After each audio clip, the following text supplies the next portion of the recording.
much, mate. Thank you very much. Excellent.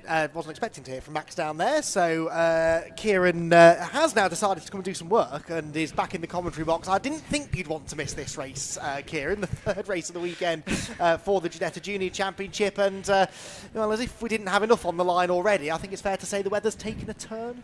Well, by the fact if I just had to sprint down the pit lane to stay out of it, yeah, it's pretty wet out there. The rain is really starting to come heavier. And, I mean, you can see all the camera operators have started to cover up their cameras. The umbrellas are going up around the circuit and everything. All the spectators, you can see, are cowering under the umbrellas. The umbrellas. The umbrellas. I would umbrellas. But yeah, so it's going to be a really, really interesting race. Obviously, the race that we had earlier on was fascinating with Rocco Coronel ending up on the podium after that, really by his standards, dismal day yesterday. But he does have the chance to win the championship in this race, I think I'm right. Yep, no, mathematically he could win it this afternoon. We'll get into the permutations a little bit later. First, let's run through the grid. It is Fred Green and George Proudfoot-Nalder on the front row. This based on the result from race 2, by the way. Rocco Coronel, therefore, will start third, ahead of Scott Lindblom, then Alfie Slater and Harry Bartle. Lewis Goff and Ethan Carney are on row 4, with Torrin Byrne and Jarrett Clark on the 5th row of the grid. Then Rouse and Zarin and Noah Young, row 6, row 7 for Colin Cronin and Revy Lake, with Henry Cameron and Matthew Chihuahua, who I notice is late out of the assembly area. Wonder whether he's been sticking different tyres on or bolting a wet setup onto the car maybe. We'll document that when the race gets underway. He will be lining up 16th. Row 9 for Josh Henry and Max Cuthbert. Row 10, Felipe Reich and Emilio Del Grosso, and it will be Josh Watts, hopefully, at the back. Yes, Josh is there. He found the tyre barriers at Clairvaux in the race earlier on today. So, yes, Matthew Chihuahua is being waved through into his correct grid position. I thought for a moment he was going to have to start from the back. So, the rain heavier now than it's been at any point, I would say. We've largely escaped it in that previous race. I would say, though, looking out at the track, it's not wet yet, is it? There's no standing water. It's just that horrible in-between, damp, greasy, slippery kind of conditions. It's moist. Moist. Everybody's favourite word. Yes, and there's a reason that no one likes that word. And certainly drivers don't like a moist racetrack because it's kind of neither here nor there, is it? No, definitely not. I mean, yeah, there's no standing water down at all.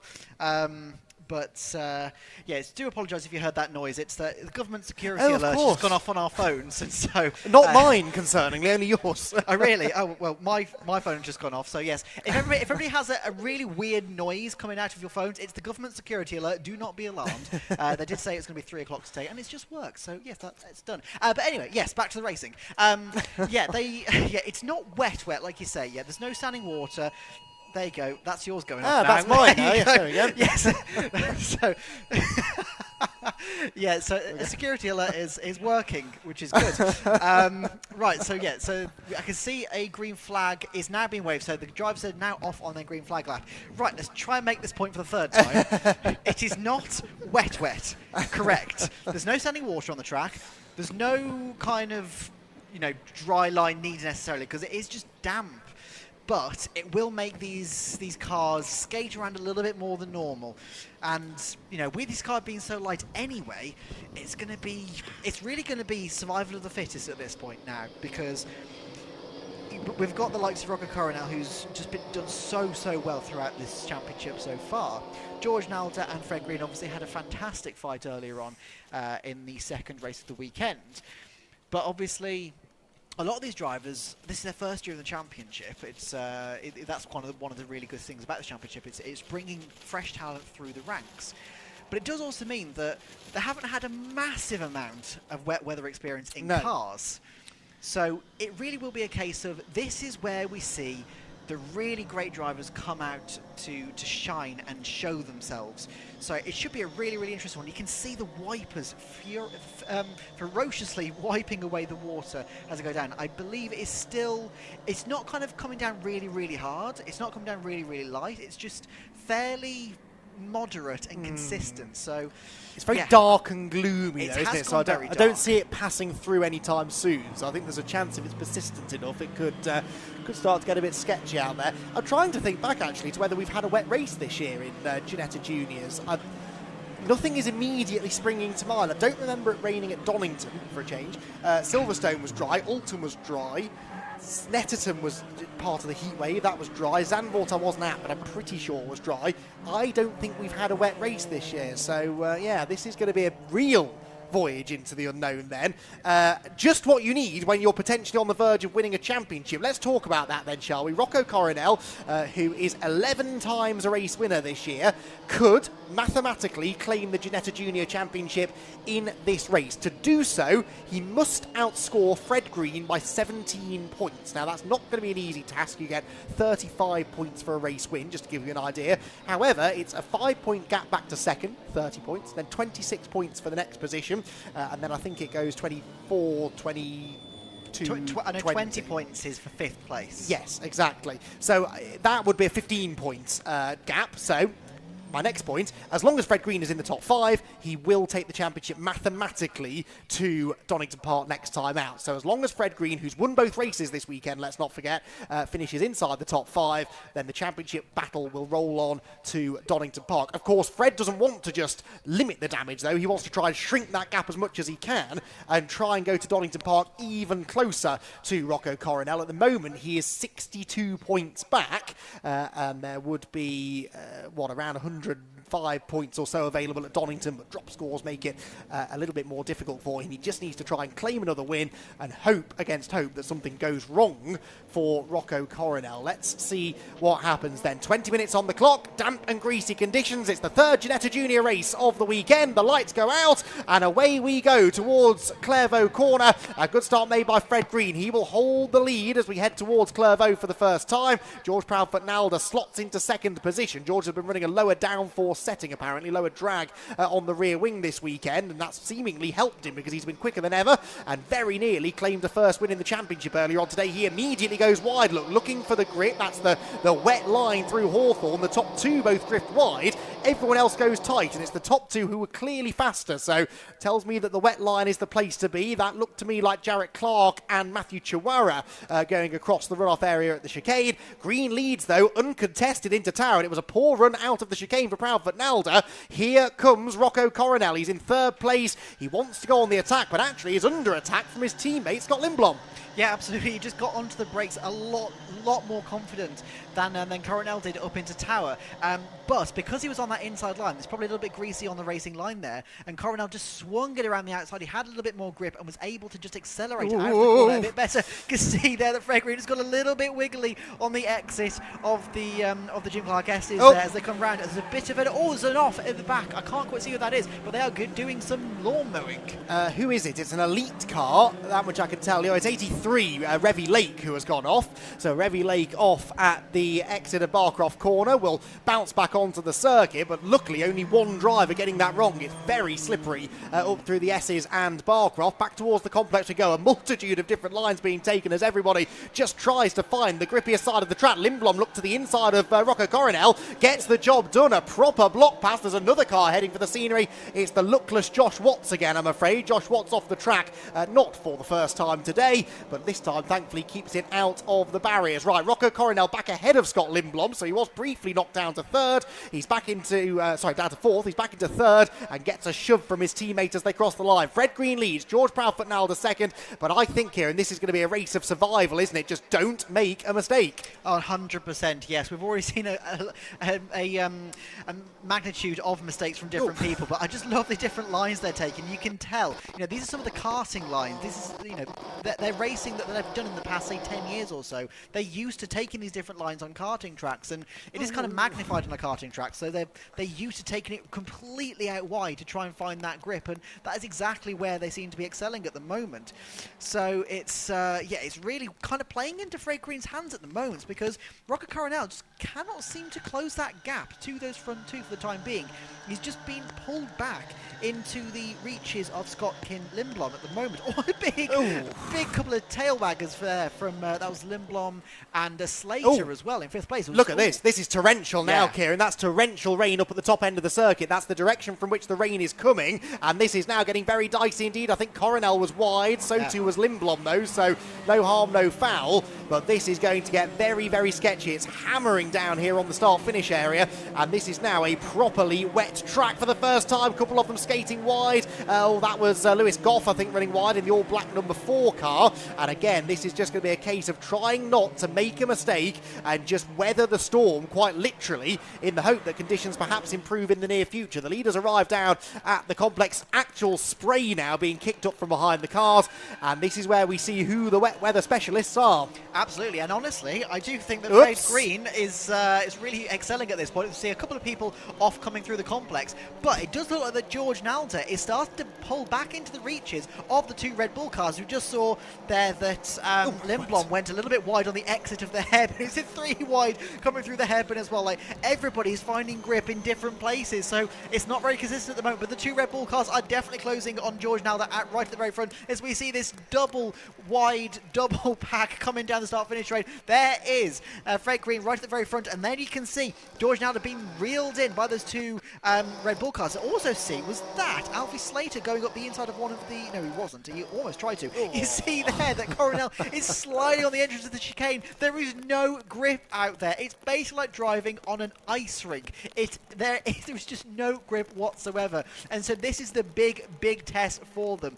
These people that run these big teams that are looking at this championship and these drivers, this is where they're really going to be paying attention and writing their notes about who they want to be contacting for going forwards. And the people that are going to be excelling at this point are the people that most likely are going to get the call from both the teams and sponsors and everything like that. So coming through the Jim Clark S's, we've got this 3-pack now for second place of George Proudford Nalder, Rocco Coronel and Scott Lindblom coming through. And it's this thing, Lindblom is trying to have a look at the inside of Coronel going into, yes, almost he did, but he has to back out of it. You can see the spray now being kicked up, and it's almost impossible to see properly when you're in the spray behind one of those cars, because don't forget, in the best of times, obviously, if you're following someone, your reference points are going to be slightly skewed if you're in the slipstream or if you're being blocked by somebody else. When you've got that massive spray there, you basically have to trust on ruthless instinct to try and get into points. And you can see there just how far wide Nalder is going to try and find the grip, and it is definitely a trio now for second place.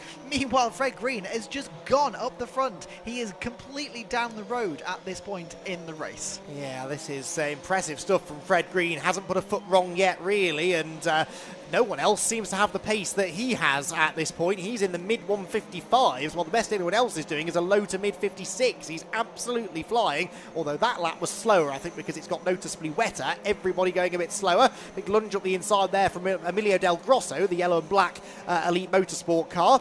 And Emilio battling with, who is that? That's number 11 of Henry Cameron. And I think Noah Young as well. Yes, Noah Young in the 95 car, also just behind Emilio, as they descend upon Clairvaux Corner once again. 13 minutes, 40 seconds to go. 2.5 seconds the lead for Fred Green, though. This is a real statement that he's putting out there. No, whoops, spinner at the chicane, and it's the 73 car that's gone around, and luckily avoided by everybody else. That could have been nasty, couldn't it? But they've that's Harry Bartle. What's Harry Bartle doing all the way back there? He started up on the 3rd row of the grid. That car looks as though it's stationary as well. I don't think it's going anywhere. Stalled perhaps just off the road at the chicane, and if it stays there, that might require a safety car. Yeah, I think so. That's definitely not a place that you want to be stopping, because that is the escape road essentially for that chicane, and we've seen multiple people taking that escape road today. Obviously, normally it's at the start of the race, but you still occasionally see people going side by side, end up taking the escape road during the mid-race as well. So, yeah, safety car just been called. I think that's a sensible choice, especially in the rain as well. There's obviously, it's safety and just the safety of the drivers in mind with the marshals, with the race control and everything. So we want to make sure that Harry Bartle gets out of the car, gets the car out of the way of the other drivers before we get racing again. So now the race has been neutralised. Fred Green is now back right with George Nalder, Coronel and Lindblom. So that's a massive shame really for Fred Green. He was doing everything he needed to do. He was excelling in these conditions, really where the others weren't. And it's been neutralised, but that's motor racing, it happens, and they come round the final corner to join the Ginetta G56 safety car at the end of the start-finish straight. Indeed so. So Fred Green then will be not best pleased at the sight of the safety car, but he will be happy that it is still George Proudfoot-Nalder in second place. And I don't mean that as any disservice to George, but he's not been as quick as Fred Green in this race, that's quite clear. If it was Rocco Coronel perhaps who had jumped up into second place by this point, then that would be another challenge that Fred Green would rather do without. So yeah, I think this is not a terrible thing really for Fred. The car of who did I say, Harry Bartle, has been pushed out of the way, and Marshall's there just in attendance to try and make sure that they get it to a place of safety as quickly as possible, and the safety car then leads them through in very greasy conditions. I think the rain, though, it hasn't stopped, but it's not as heavy as it was a few minutes ago. There is a definite puddle that's appeared in the pit lanes. You have to imagine there's a few similar puddles that have started to appear around the circuit now. And no wonder, therefore, that it started to catch a few drivers out. Marshall's there, I think, signalling that that car needs a tow. So it's going to need another lap or so, I think, of safety car coverage before we can get back underway. Matthew Chihuahua, by the way, has pitted. Now, Matthew was late out of the assembly area and had to join the grid quite some time after everybody else. He's now back in again, so I suspect maybe the Tim Gray Motorsport squad are fighting some sort of gremlins with that particular car. Fred Green then the leader, George Proudfoot-Nalder second, Rocco Coronel third. Not enough to wrap up the championship as it stands, and so it will roll on at the moment to Donington Park. Scott Lindblom, his R-Racing Red Bull teammate, behind him, and Alfie Slater in fifth position. With that lights out? Yeah, looks like it. it. Right, okay. Yeah. Going to leave the car where it is, fair enough. They've moved it a long way off the road, so that's good news. Only the one lap behind the safety car required them. And we will go racing again this time. Finish going down through the top 10. Ethan Carney is sixth, despite being on the grass the last time I saw him at the complex. Colin Cronin up into seventh position now. Max Cuthbert eighth. Ninth, Jarrett Clark, and Torrin Byrne completes the top 10. Lewis Goff is the one who's a lot further back than I'd expected, but this is his first ever wet race in the cars. Probably hasn't done a lot of wet running since he only started racing with us last time out at Brands Hatch, so any testing he did was probably during the heat wave that we had through August, and wet testing, I'm sure, has been at a premium for quite a few of them. Matthew Chihuahua's back out of the pit, so he will take the restart, but some way behind the rest of the pack, which accelerates now towards the hairpin, and we get racing back underway then here at Croft in the Ginetta Junior Championship, and Fred Green looks to try, he's had a bit of a moment there, had he, at the hairpin, looks to try and get away from George Proudfoot-Nalder, despite a wobble on the way into the corner. Fred is quick off the turn, and will have a reasonable lead as they head for Clervaux Corner. It is second place George Proudfoot-Nalder, Rocco Coronel third. And I suspect Kieran not really in the mood to take too many risks. Yes, he would like to wrap the championship up today, but even if he wins, it requires a lot of other things to fall into place that are beyond his control. I think the best thing Rocco can do is just hang on to third place, bag the points, and probably still get the job done in race one at Donington. Yeah, 100%. Championships are decided on moments like this because he doesn't need to go full flat out to the wall at the moment. He just needs to make sure he comes home and collects those points, because third place is a heck of a lot better than trying to go for first and ended up last. So he needs to make sure that you get those points. Yes, it'd be nice to win, of course it would be, but he needs to make sure he gets those points and takes it to the next round, where he then has even less to do to take that championship officially for the 2025 season. But as it stands, it does look like that George Nalder is already starting to fall back into the clutches of those two Red Bull cars. And what I've also seen is that I think Lindblom is slightly more confident in the wet than Coronel. From what we've seen so far in this race, he just seems to be a bit more confident on where the grip is compared to Coronel. Coronel just seems to be a bit skittish and a bit nervous when he comes to entering the next single corner. So that's an interesting dynamic between the two teammates there. Yeah, I mean, they get plenty of wet weather over in Holland, but Scott Lindblom is Swedish, and if there's one thing that the Scandinavians can do, it is handle a car in slippery conditions, isn't it? I think they're just born with an ability for car control, so yeah, that's not a huge surprise, I guess. Scott Lindblom then on the attack, as indeed though is Coronel now. He's closed in on George Proudfoot-Nalder as we come towards the end of lap number 6, so again it is second, third and fourth that looks the closest of the groups. Well, actually the fifth place battle looking pretty entertaining as well, and Ethan Carney has just launched up the inside of Alfie Slater and takes that fifth position away. That was a really good good move for the Elite Motorsport driver. Gets ahead of the R Racing number 27 and brings with him his teammate Colin Cronin. Colin Cronin, the yellow and black number 75 car, moves up alongside Alfie Slater as well. They blast past the pits. There's a black and orange mechanical flag being shown to somebody. Not 100% sure who that is, but someone being told by race control there's a problem with their car and they need to pit to get it sorted. Not sure, but there is a car coming into the pits, which is the number 11. It is 11, yes. Which is Cameron, yes. So not great for him. The flag has been brought in, so it might be him after all. Back to this battle that we're having. This is for 5th place, I think it is. Is that right? Yep. Yes, it is 5th place. So yeah, it's battles up and down the pack at the moment, as we're seeing. Actually the top, well, not the top three, but the 2nd, 3rd and 4th are getting very, very close again. Coming out of tower. They go side by side now.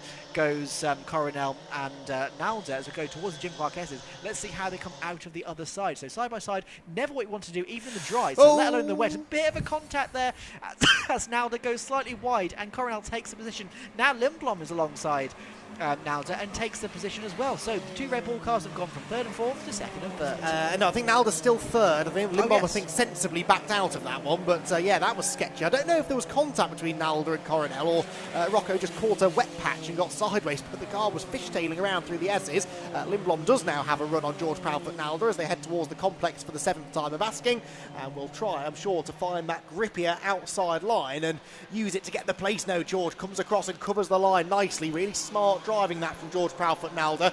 The way you defend in a wet race is different to how you defend in a dry race. It's not all about getting to the inside line. You want to cover that outside line because that's where the grip is. There's a touch between the two of them as they arrive at the hairpin, and that stacks everybody up. Proudfoot Nalda's off the road. Through goes Lindblom, through goes Carney. Through probably should have gone Cronin, but he was having a moment of his own, and Alfie Slater is back alongside him now as they come across the timing line. So it all changes then in the battle for 2nd on back, really, in that lap. Coronel goes 2nd, Lindblom goes 3rd, and look at how Rocco Coronel immediately has started catching Fred Green. He set the fastest lap of the race that time, a 1:54.952. That was 0.3 of a second quicker than the race leader Fred Green. Now Fred, in fairness, has also done a 54.9 in this race, only fractionally slower than Rocco's best lap, but if Rocco can keep that up, we could yet have a battle for the win.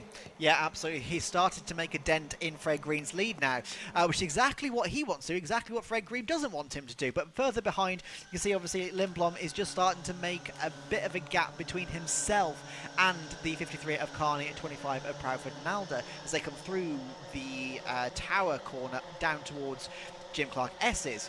Now, Nalda's obviously gone from 2nd down to 4th at this point in the race, so he's not had a great sort of lap or so, really. That's all it's been since he was in 2nd place. And we've also seen that Cronin is looking particularly feisty. We've already seen him battling in the mid-pack, so I won't be surprised to see him already starting to put a... Oops. Oh, who's that? That is Coronel. That's Coronel off the road at Sunny. He bounces back on in front of Ethan Carney, and that's, I think, in all 3 races now he's been off the road at one point or another, Rocco Coronel. That one's slightly less costly. It drops him 2 positions, sorry, 1 position, just only his teammate Scott Lindblom goes through. That's 2nd now then for Lindblom, but that probably, I think, has let Fred Green off the hook, hasn't it? I don't see anyone now being able to catch him and challenge him in the remaining 4 minutes or so. Colin Cronin there getting the better of George Proudfoot Nalda, who, you're right, his race has fallen apart in the last lap and a half or so. He's now got a pressure from Alfie Slater, Max Cuthbert. We've got the 55 car of Jarrett Clark in there, and Torrin Byrne as well, all in a long, long line. We've lost Josh Watts, by the way. His car is off at the side of the road on the approach to Hawthorne, so that will require yellow flags to cover that part of the circuit for now. At the front of the field, though, it's now a fastest lap for Scott Lindblom, and that was 0.6 quicker than the leader. There is Scott Lindblom, so actually Fred Green might not have this all his own way after all. Yeah, I've also just spotted down at Hawthorne there's somebody else that stopped. So it's Josh Watts. It's Josh Watts. Okay. Yeah, so we've got yellow flags being waved down there at the moment. So no overtaking down there, which is a bit of an issue for some of the drivers because it's particularly fond position to overtake it for some people. As we come back up towards Tower, there's a couple of moves been trying to be made, but I think for the time being, they're all fairly secure. And somebody stopped in the entrance to the pit lane. That's Raul Zanzaran who has stopped the Spaniards on the left-hand side of the road coming out of the hairpin. So we've now got yellow flags at the complex. We've got yellow flags at Hawthorne. At some point, they might have to make a decision to maybe call this one early. Let's wait and see. There is Raul. I don't quite know where he's wandering to. Surely the pit lane would have been a sensible place to go, but anyway, he's heading towards the nearest marshal's post, which means he's sort of leisurely walking down the side of the track, takes his helmet off and goes to find himself a ringside seat for the final few minutes. We're going to have time for one more lap after this, I suspect. Yes, one more lap after this one. What's this lead gap like? Well, it's coming down again, I think. In the first sector, Lindblom 2/10 quicker than the leader. Second sector, 4/10 quicker than the race leader. So that's 6/10 gained already. With another lap to go after this, might he just have time to mount a challenge against Fred Green? The problem is, if he gets there, where can he overtake? There are yellow flags now at both ends of the racetrack. Well, yeah, exactly. I've also spotted there's a dry line starting to form, especially around the complex behind us here in the commentary box. And what I'd spotted is that Fred Green and Fred Green and Scott Lindblom both took that dry racing line, whereas Rocco Coronel and George Nalder didn't. They actually had one wheel on the wet as well, so they're probably thinking we need a bit more wet, whereas Fred Green and Lindblom are both thinking, well, maybe a bit more dry. So interesting dynamics and strategies taken between all the drivers here. But you are right, if there's yellow flags everywhere, where do they overtake? And realistically, the best place, I think, and the only place they can overtake, well, Tower and down at the back end of the circuit. And that's going to be your best bet. No, you're right. And the problem for Lindblom is he's not close enough into Tower, and I don't think he's going to be close enough into the Sunny complex. Yeah, I thought I spotted that. I think the front bodywork's coming loose on Scott Lindblom's car as well. So just to add to his challenges, I think Fred Green's probably going to be feeling pretty good about his chances right now. There are still some scores to be settled further back, though. Coronel is starting to get back away now, I think, from Ethan Carney, but Ethan Carney's fourth place is not secure. Colin Cronin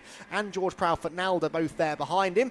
There is noticeably less spray now, isn't there, as they head through the Jim Clark S's. There is off track coming out of the S's, which most of them do, but on the racetrack it's looking quite a bit less wet now than it was earlier on.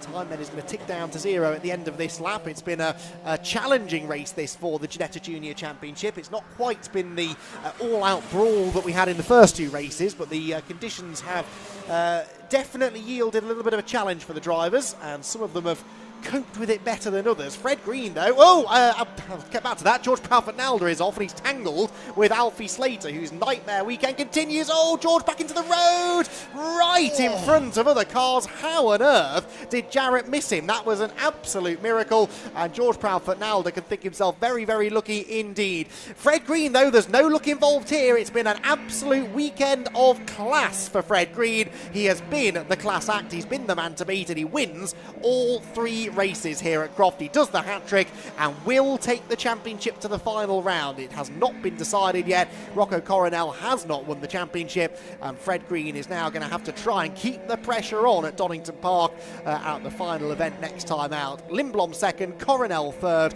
Ethan Carney comes home fourth. He's the best of the non-rookies, and Colin Cronin will complete the top 5 after another frantic race from the Ginetta Juniors. Really, really enjoyed having them back at Croft. It's been a couple of years since the Ginetta Junior Championship raced here at Croft, and now that they're underneath the BRSCC banner for 2025, as are all of the Ginetta Championships, the Ginetta GT Academy and the Ginetta GT Championship, all running under BRSCC, it opens up the opportunity then for them to run at BRSCC events, and they needed an extra round on the calendar, and so they came to the BRSCC and were able to join in here at Croft. Great to be able to bring the Ginetta Junior Championship back to this part of the country, and I'm sure that those of you trackside tuning in to watch, I hope you've enjoyed the show. I'm sure you will have done, because it has been properly exciting start to finish. So cars then wind their way back around to the pit lane area, and Fred Green will be very, very pleased with that. His margin over Rocco Coronel, what's it going to be? Green gets 30 points, Coronel gets 26, so it's another 9 points gain. That's 53 points, the difference, going into Donington Park. So it's still massive advantage Rocco Coronel, especially because of the drop score situation. Rocco is dropping 30 points at the moment. His 3 worst scores this year add up to 30 points, whereas Fred Green, who has had a non-finish back at Silverstone, another non-finish at Donington before that, he's dropping just the 2 points, and so he can't really afford another bad result, whereas Rocco Coronel sort of can. So advantage Coronel, but Fred Green at the very least is keeping the pressure on.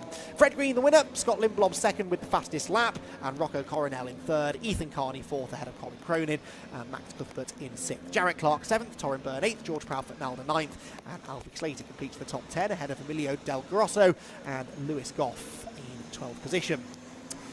13th then was Revy Lake ahead of Josh Henry, Felipe Reich, Noah Young, Matthew Chihuahua and Henry Cameron, and we lost unfortunately Ralston Zarin, who pulled over at the entry to the pit lane.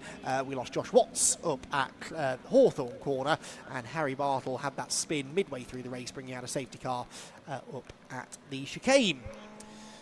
So that is it for the Ginetta Juniors, but as I said, they are going to be back for their final rounds of the championship. That will be as part of the British GT package, the Donington Decider weekend. That's on the 4th and 5th of October. Expect similar weather conditions to these, I think, at Donington Park. That's usually the case for what is always a dramatic and exciting event over in the East Midlands.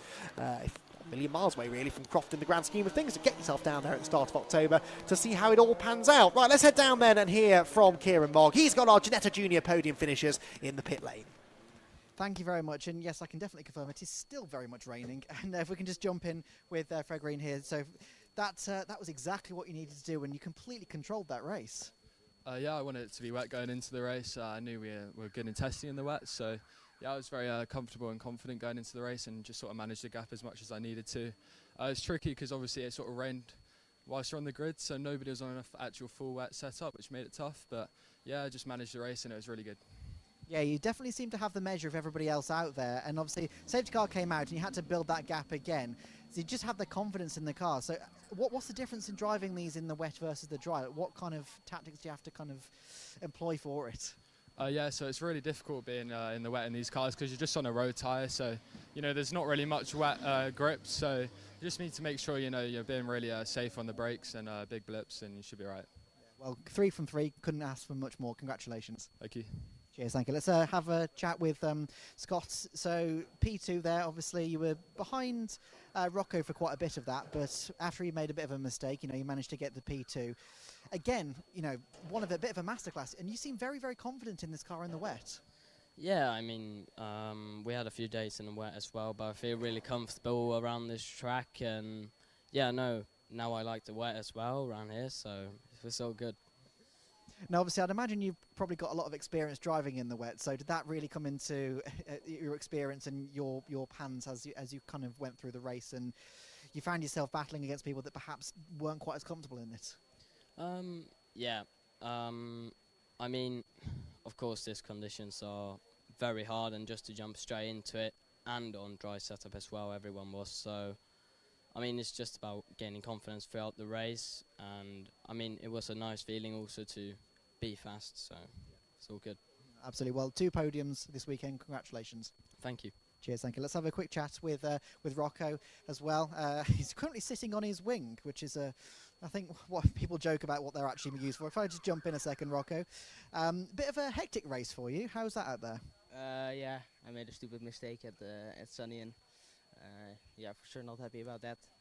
Yeah, just braked too late, locked up, and yeah, could have watched way too much speed in, so yeah, steered in, nothing. Yeah, not really happy, but could have finished better. The guys in front were really fast. Yeah, just didn't have the pace.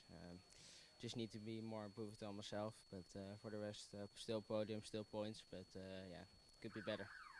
And obviously, it started to really come down when you were on the grid, so it was really a case of each corner you got to, it was a case of how is the car going to react at this point. So how tricky was it out there to, A, keep chasing the people in front of you, but B, keep the people behind you behind? Yeah, it was quite tricky as well, because I thought maybe some people would do lunges and yeah, they will slide away and maybe hit you, but eventually it worked out. but still, yeah, could be better. But yeah, let's see in Donington what I can do there. Absolutely. Well, congratulations on the podium. Thank you. Cheers, thank you very much. All right, so that's Rocco. That's it for the Ginettas this weekend, but we've still got plenty more racing. So, Andy, back to you. Thank you very much, Kieran. Yeah, good to hear from those three. And Rocco Coronel, not the happiest I've heard him, I will say, after that. And I think, you know, look, he's, as I said, he's still going to Donington Park, 50-odd points up the road from Fred Green. He just needs a trouble-free weekend, but he really would have liked and possibly expected to get it wrapped up this weekend here at Croft. It's what everyone was talking about coming into the weekend, and it's just not quite panned out for him, has it? And another weekend where he doesn't get onto the top step of the podium. Fred Green in the ascendancy, and he'll be wanting to try and keep that pressure on into the final round next time out. Right.